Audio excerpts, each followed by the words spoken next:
brothers, very interestingly that we are reading again from the Gospel according to Luke. It is a very interesting and wonderful thing that we come back to this Gospel during our weekday masses. It started yesterday. One of the features in the Gospel of Luke is that Jesus is being revealed, or he revealed himself, or his identity is revealed whenever he was in the temple. Anytime that Jesus was in the temple, something that reveals his true identity is made known. We see that in Luke chapter 2, verses 22 to 38. When the little child was being presented in the temple, Simeon, the elderly man holding the child, made a proclamation in his Nunc Dimittis. Now, dear Lord, let your servant go in peace, for my eyes have seen the salvation you promised to your people. Jesus was revealed as the salvation, a savior who brought salvation to mankind. And also yesterday, the gospel reading was from Luke chapter 4, verses 16 to 30, where Jesus decided to go to the temple in his own homeland, Nazareth. As he entered, they gave him the scroll. He opened the 61st chapter of Isaiah and made a proclamation. The Spirit of the Lord is upon me. He has anointed me to proclaim the good news to the poor. He has sent me to proclaim liberty to the captives, to open the eyes of the blind, and to free the oppressed, and to also proclaim the year of favor of the Lord for his people. When he closed the scroll, all eyes were fixed on him, and he said, "This message is being fulfilled in your hearing."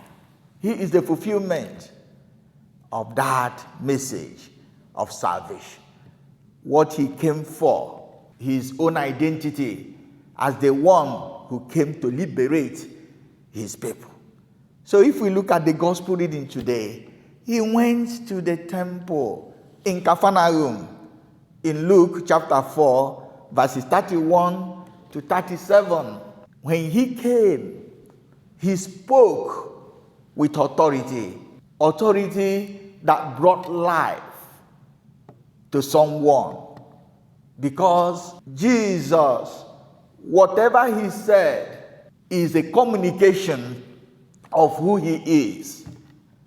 And that was why the man being possessed by the evil one said, "What have you come to do with us? I know who you are, the Holy One of Israel.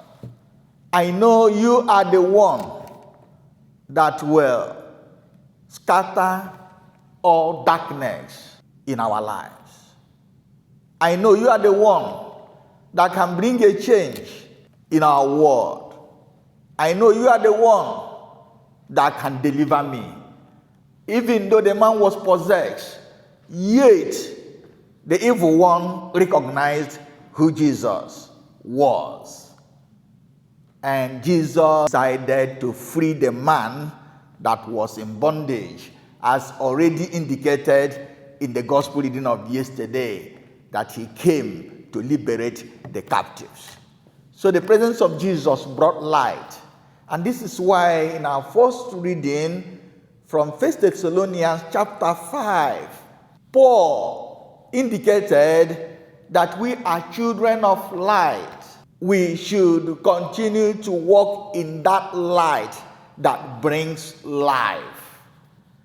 If we are following Jesus, we ought to be who Jesus is. In John chapter 8, verse 12, he said, "I am the light of the world." And if you go back to the book of Genesis, chapter 1, verse 3, you come to appreciate that light was the first thing that God created. "Let there be light," and there was light. to dispel the darkness. The light he called day, and darkness he called night.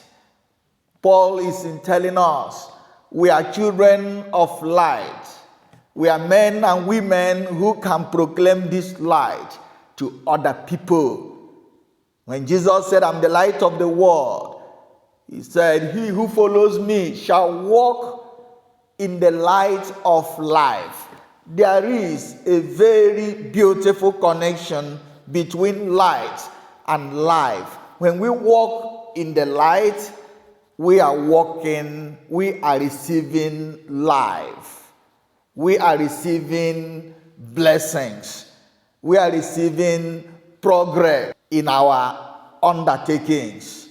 Therefore, beloved seminarians, this is our project during this new year, 2025-2026 formation year, academic year, to walk in the light, to seek and search for that light.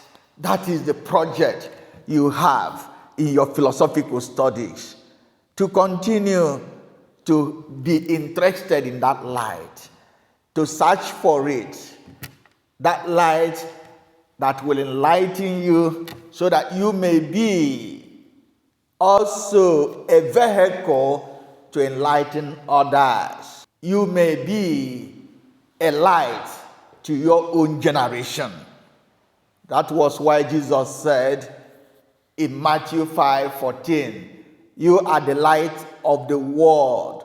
A city built on a hill cannot be hidden. Let the people see your good work and give glory to your Father in heaven. So this is the time, our beloved brother, for you to do your investment. That is how the formation is being described. A time of investment. You are being that light, learning to walk in the light, being that person who will also help others to be able to see the light. So let us continue to be in the presence of Jesus through our spiritual formation, our prayers, our reading of the Holy Scriptures, our engagement with the saints in heaven, our learning from them. Let us also continue to experience this light by opening the pages of our philosophical books and engaging the intellectual tradition of the church. Let us be this light when every Saturday we go for our mission Saturday ministries to visit the sick, to console those who are suffering and lamenting the loss of their dear ones, by being there for one another in our community life experience. Let us continue to make this light available to other people. May God grant us the grace, remembering every day that we are children of the light. We are not children of darkness. And Jesus is that light. We are friends of Jesus. And by being his friend, by being friends of Jesus, our lives will be transformed. May he continue to grant us this grace during this school year, and grant all the young people the grace to also be light to their fellow students in different schools and colleges. May the blessings of God descend mightily upon us as we continue this journey during this year, 2025-2026 academic year.